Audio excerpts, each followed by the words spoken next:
I am award-winning published photographer and journalist Evan J. Thomas, and I'll be bringing you badass artists from the genres of music, art, sports, radio, as well as TV and movies. On the Badass Podcast, you will hear raw, bold, blunt, and honest conversation-style interviews where no topic is off limits. Check out the show at badassproductions1.com and go to the On Demand tab and pull up the Badass Podcast where you can watch or listen to your favorite show. Get ready, because I am Evan J. Thomas, and this is fucking badass. What's up, everybody? Evan J. Thomas here, Badass Podcast.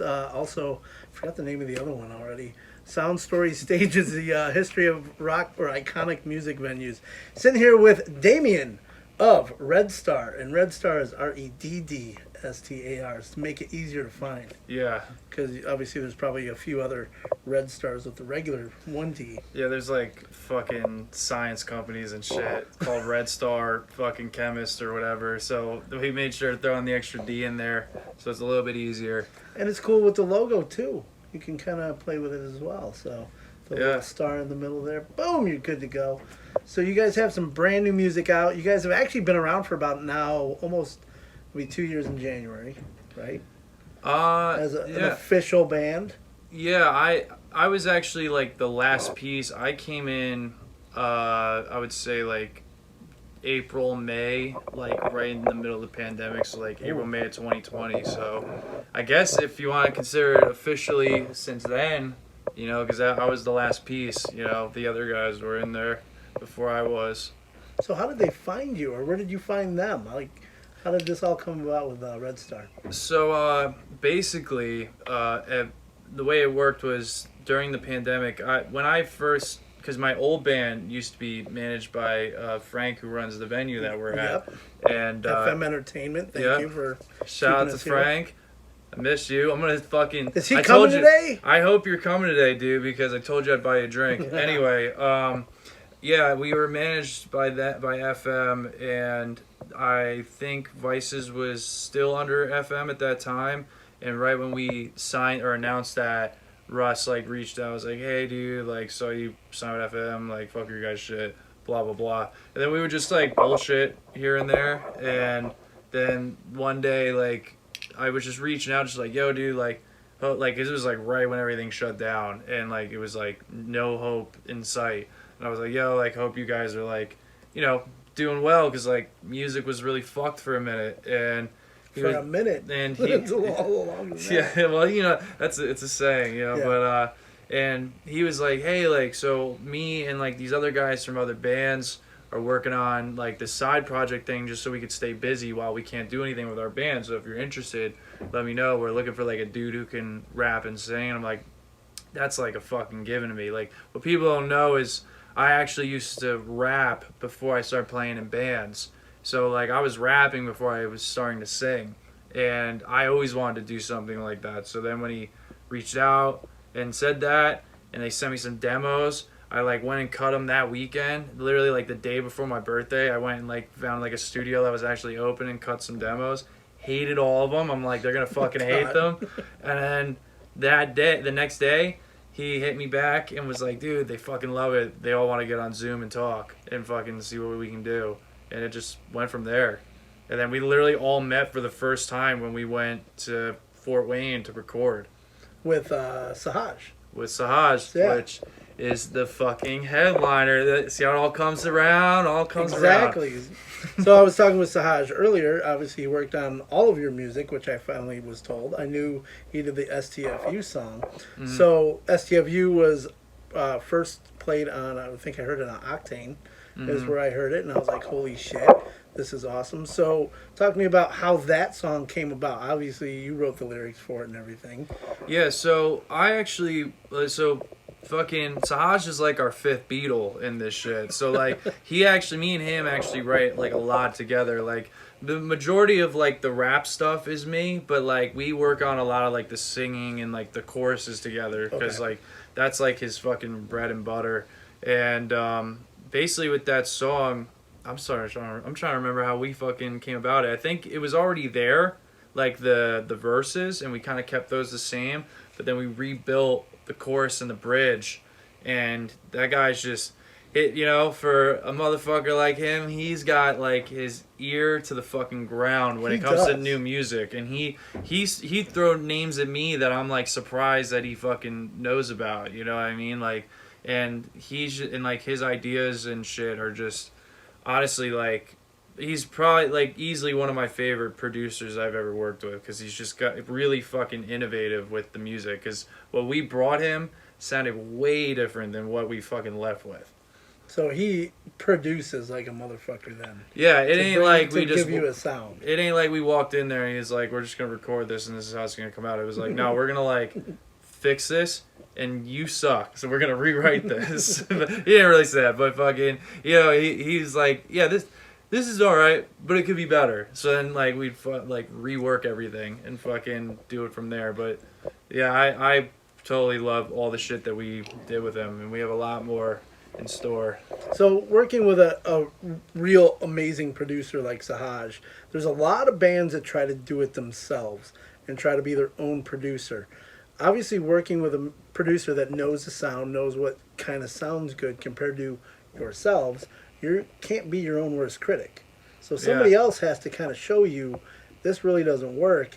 How do you see that vibe working with a lot of bands that kind of do it themselves? I mean, do you see that dynamic where, you don't get that kind of, what do you say, flack for kind of doing your own stuff?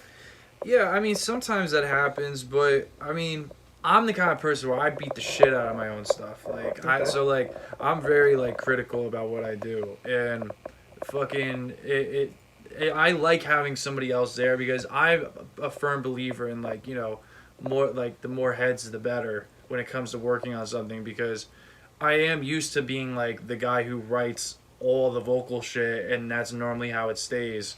But I like the idea of, again, because like when you work with somebody else, they can come up with something way better that you might have never thought of, and that's essentially what happened 9 times out of 10 working with Sahaj. And there are people out there like, like I watched a lot of like the vlogs that like Bring Me the Horizon when they were doing their last record, and a lot of it's them doing it themselves, a lot, and mainly like Jordan Fish and Ollie like working together on shit. But it's kind of just one of those things, because at the end of the day, you could think you're making the next hit song and it could fucking tank, and then you can make a song that you think is going to be garbage and it's your biggest song you ever put out. Exactly, because of the way it's produced and because of who's helping you out and just, the kind of channels you have to go through once the music's done. And just to throw it out there, I saw Vince wearing sunglasses, so I felt like, why wouldn't I wear sunglasses? You know what I mean? Like, you might as well just join the party. Unfortunately, Sahaj and I weren't wearing sunglasses, so you didn't get to see my beautiful eyes. Actually, you can now, but because it's so bright in here, we have to. There's no way. We're in what's called the dungeon, and there's a good reason why it's called the dungeon. It's almost like a amateur porn set. So yeah, I mean, there's probably been a lot of dirty things. I say that things all the time, and people kind of probably get annoyed by it now, but it's kind of true. I mean, there's probably a lot of dirty shit that goes on down here, but I'm not going to be kind of tight to be down here and see that happen. All right, so what did we say it smelled like when we walked down here? Bad decisions. Yeah, it smelled like tequila and bad decisions. That kind of fits everything. That sounds like a Jimmy Buffett song. Bad decisions. Oh my God, it sure does. That's so scary and sad, isn't it? It probably is. I don't know. Oh shit. Bad decisions and tequila. Actually, that might be one of your next singles. Or a fucking Jason Aldean song. Because he's got tattoos in tequila. That's fucking that's a banger. Fuck it, for everybody out there who hates on any particular genre, fuck you guys, because I love every genre. Like you're gonna hate me a little bit then. That's okay. I personally think there's dope music in every genre. So like, there is. There is. It's not all amazing, but I think there's a lot that people just want to shut it down because it's a certain sound, but they don't really like. I'll tell you right now, I used to hate country music. You said country, I'd be like, turn it off. And I grew up in a really like white trash town, and everybody fucked with country music. But then when I started playing in my last group, was when my homies put me on and they were like rocker dudes, you know what I mean? Like they like, you know, your like textbook rocker looking motherfucker, and then after band practice we go sit in the car and fucking be bumping Brantley Gilbert and shit. That's and so fucking awesome. And they'd be like, oh my god, and same deal, and I'm still like, I'm kind of fighting it, but I'm like, nah, this is kind of hard. And then we're like, same deal, we're like whipping, like we're like on the road, we're whipping, listening to Jason Aldean, some old Florida Georgia Line. I was just gonna say, Florida Georgia Line I can get into. Yeah. Which is weird, and obviously, like, there's rock bands that have been going kind of country a little bit. Lizzie Hale did some. Yeah. That route as well, so that's kind of cool. See, for me, I kind of hate on 80s hair metal a lot, but that's me.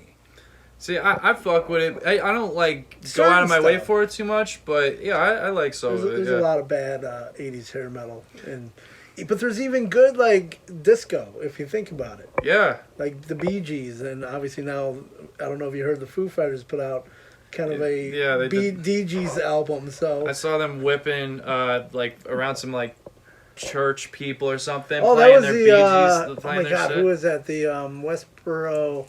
Yeah, the Baptist church people. And they're, like, on, like, a truck. They're like... Why we all gotta hate, man? We gotta be about love. Let's dance. Yeah, you just kick in. That shit was actually really funny, and you could just tell those people are so pissed. That's so awesome. And so you've been in this band for just over a year, basically, for yourself. You have this new music out. Has the album been released yet? No, we're waiting on that. Huh? We're kind of, you know.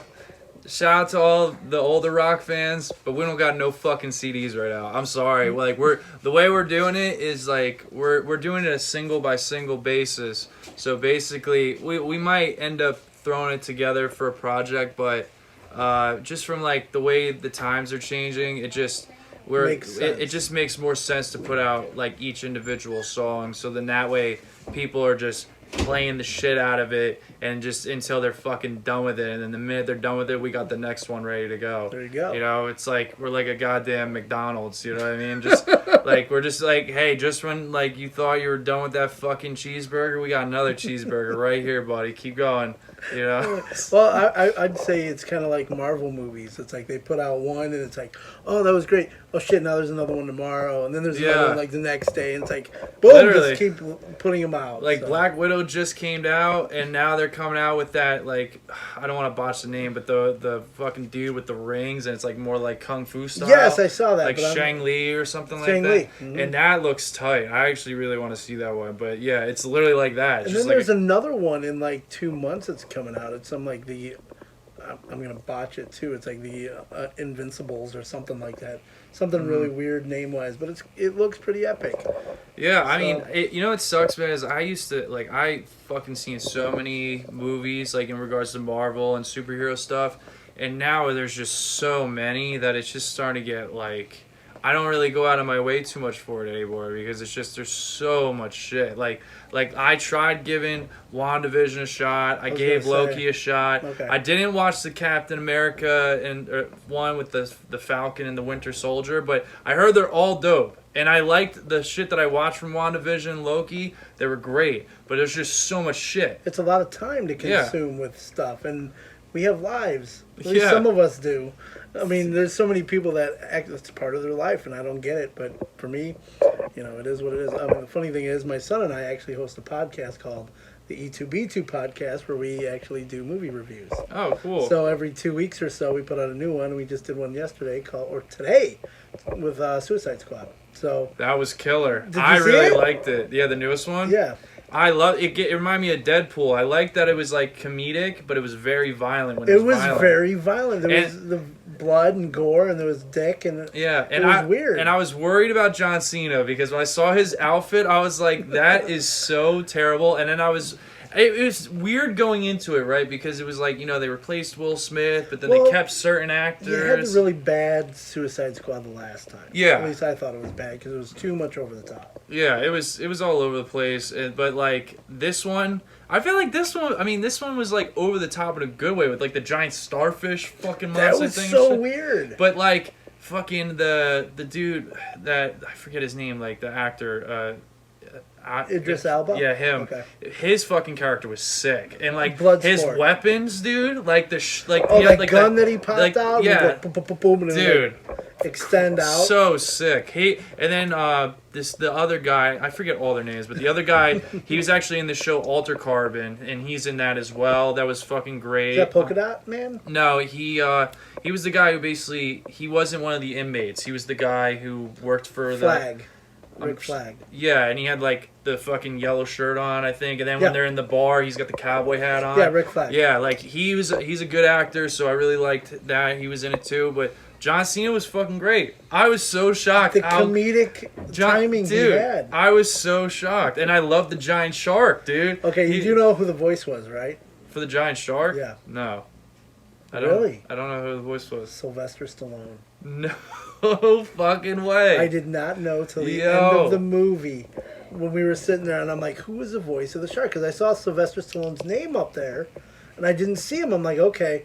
But when you think about it, the voice of the shark was like this. So that's exactly who it was. I was like, holy shit. So I didn't know. It was so crazy. And he didn't know till just now. I didn't know that. Cool. I mean, but hey, that's just like how the dude from Groot. Groot, and I was gonna say Guardians of the Galaxy. The other guy, but that's Bradley Cooper. Yeah, I didn't know that, but then the Groot thing too. But the Groot thing's similar to the shark because they barely have like dialogue, so it's kind of hard to tell. It's just funny that it's just funny that it was fucking. But he's like when he makes like the bomb as fucking John Cena, and he's like, "This isn't time to play around. I'm going to pull it up here." Yeah, and he's like, "This doesn't even look like me." Like that movie is great. Fucking totally worth. Watch that shit. It's on HBO Max for free if you have it. And like I said, E2b2 Podcast, we review it, and you can see my review of the movie, which I gave it an okay, a little better than average. I gave it. Oh, so he's just gassing it up right now, but the real review is on the other podcast. Yeah, so out of five stars, I gave it a 3.25. My son gave it a 4. I would have given it. I'm on your son's side. But there was a reason why, and I thought it was too much over the top CGI at the end. The rest of the movie. I'm just gonna hold it like this after the camera just dropped. But that's kind of fucked up that it did that. Oof. So I don't know, what was I saying? That it was too much over the top at the end of the CGI. With the CGI, yeah. And that big fish, that Starro? Yes, I forget the name. I just remember it was a giant starfish. And it was starfish. So that was interesting, but over the top. So one last thing I want to get into, and I kind of talked with this with Vince. So favorite music venues. I got a new podcast coming out, Sound Story Stages, iconic music venues. What are some of your favorite places you've ever played? Being in, Vices and now Reddstar. Well, Russ was in Vices. Oh, not you. Yeah, I was in another band that's not even worth mentioning. Okay, good. We didn't Let's matter. not stay there. But favorite venues. Like hometown. Well, not hometown, but like fucking home state type shit. There's a spot called Starland Ballroom in Sayreville, New Jersey. I played there like a handful of times. It's like a 2,300 cap spot. I always love playing there.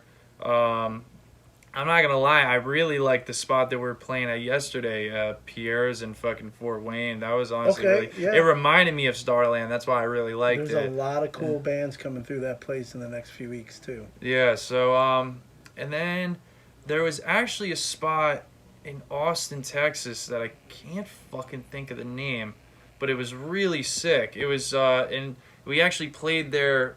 I played there before the pandemic. And it was like during South by Southwest how they do that, and it was like the bar was literally like on the main street where everybody is. Oh, that's cool. And it was like, and it was cool because everything was open.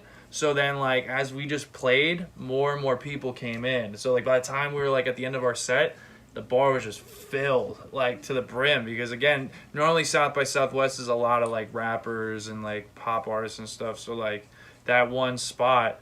Fucking shout out to your name because I forgot it. Fucking it's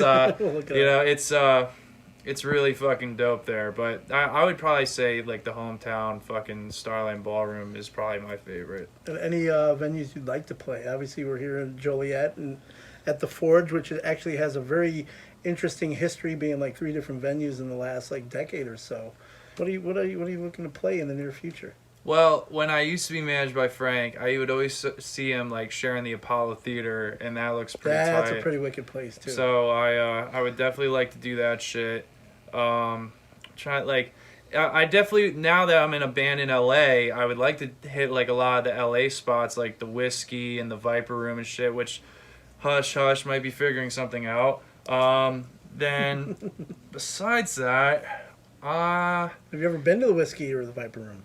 No, I've never been to either. When I went out there, we just got lucky. We just went to the Rainbow, and that was about it. But like, we didn't really do the whole, history lesson, because the fucking guys are from there, so they're used to that shit. Yeah, that's true. But then if we're talking big boy shit, I would have to say, fucking MSG, like Madison Square Garden, because like that's like. I mean, if you're, like, where I'm from, like, you do that shit, no matter what, like, you're fucking in wrestling or sports or whatever. Yeah, because you're from Jersey, right? Yeah. So, when you play Madison Square Garden, that's just the mecca of anything. Yeah, that's like, I don't know what the equivalent, like, I guess you would say it's like the O2 Arena in, like, fucking... Wembley? And like shit Wembley. like... Yeah, it's, like, stuff like that. So, that's probably, like, my big to-do list is fucking do a show in fucking MSG. That'd be pretty tight. Sweet. So there you go, Mr. Daemien with Reddstar. You can check out them all over the socials. Reddstar with 2 Ds, not one. Not one, not 3. Not 3. Not 10. Just 2. That's not it. 3D like the wrestling group, the Dudley Boys. Nah, but if you don't fucking play our shit, I'm going to fucking hit you with the 3D through a fucking table and fuck you up. So fucking stream our shit. Wait. We have to do it, don't we? Devon! Don't put me on the Get spot. the tables! Come on. I couldn't do it. I don't want to disrespect them, man. They're fucking one of the OG fucking tag teams, dude. They are, but I have the bald head. I can kind of go, Bubba Ray on. I was just saying, everyone ever tell you kind of look like Taz, dude? Yes, I have gotten that. You kind of look like times. Taz, man. The beard for sure. You should have came on with like the towel on your head, and then like, and then you fucking pull it off. Be like, just kidding, fuckers, it's me. Well, especially now that it's gray, because that's what Taz looks like with the gray beard, man. Yo, and shout out to AEW, because AEW's been killing it lately. CM Punk. Yeah, right dude. Fucking. That is my man. Dude, I fucking saw that. That was the shit. That was the fucking shit. So I gotta say, I was watching Rampage the other night. I was a few minutes behind. Mm-hmm. And unfortunately, I looked at one of the stupid wet wrestling pages on Facebook that I'm in, the groups. Mm-hmm. And it said he's back. So I'm like, shit. I had to go back. I still cried when he came out. Dude. And I'm going to admit it. I'm a little bitch when it comes to wrestling. No, listen. Let me tell you something. But before we go, that's what I wanted to do when I was young, before I got into music, was wrestling. I love wrestling. I think it's the coolest thing. I think it's so iconic. I hate... This is the only reason that sucked. Since we're on tour, I was able to see that in real time, and I only saw like the after effect, and I'm like, "Fuck, dude!" Watching it even a few minutes late, it was just dude. Even just here in Chicago too. Even just watching the clips, I'm like that. Like the pop that he got, it was so dude. AEW is burying WWE right now. Though I do have to say, I don't know if you watched SummerSlam last night. I don't think you did. I didn't watch it, but Brock Lesnar came back. Edge came out to the Gangrel music. Oh, cool. And then Becky Lynch came back. I saw Becky Lynch came back. I didn't know about Brock Lesnar, but yeah, wrestling's the shit. That's like I have a whole scheme to bring to one of these companies of how I want to do it, like almost how they did like the Bad Bunny shit with for some WrestleMania. Yeah. Like I would love to do like some one-off fucking thing. I don't want to tell my scheme. I don't want to tell them my script, because then they'll take it and they'll use it for somebody else. I got a whole fucking script written out for how I would do it. That's on my to-do list. But yeah, CM Punk, I've gotten to meet him twice, so it's been awesome. My son and I had a picture with him like 2 years ago, and dude was just cool as hell. But the fact that he's back in wrestling to me is amazing. And if he doesn't fucking fight Christian Cage or fucking or does like they better have like this, dude. They better have this over the top fucking match for him, man. I saw he's doing Darby Allin. That's in Chicago gonna be good next week. That's gonna be good. I'm looking forward to that, because it's gonna see what he can still hit. You know what I mean? If he can still hit his fucking where he puts the guy in the farmer's carry and knees him, fucking. Yep. We'll see. That's probably why he's got Darby, because Darby's a small guy. In case he can't lift him. Probably so. Yeah. So. But holy shit, I could talk now with this guy with wrestling all day long. So, but holy shit, we gotta stop, unfortunately. So it kind of sucks. It sounds like we'll have to do a follow up. Oh, next time they're here, we are gonna definitely talk a lot. We'll just talk about wrestling. What do you do again? You know what? Maybe I should get you on a little like podcast or something. We should talk wrestling. Dude, I can talk wrestling all day. Do that all day long, dude. So again, thank you, Daemien, Reddstar. Check them out all over the socials. Check them out on this tour with Raw and Awake at Last. They got a bunch of more dates coming up. Check out their music all over the streaming services. Reddstar with 2 Ds, not 3D. Fuck yeah. All right. Thank you again, boss. I am award-winning published photographer and journalist Evan J. Thomas, and I'll be bringing you badass artists from the genres of music, art, sports, radio, as well as TV and movies. On the Badass Podcast, you will hear raw, bold, blunt, and honest conversation-style interviews where no topic is off limits. Check out the show at badassproductions1.com and go to the On Demand tab and pull up the Badass Podcast where you can watch or listen to your favorite show. Get ready, because I am Evan J. Thomas, and this is fucking badass.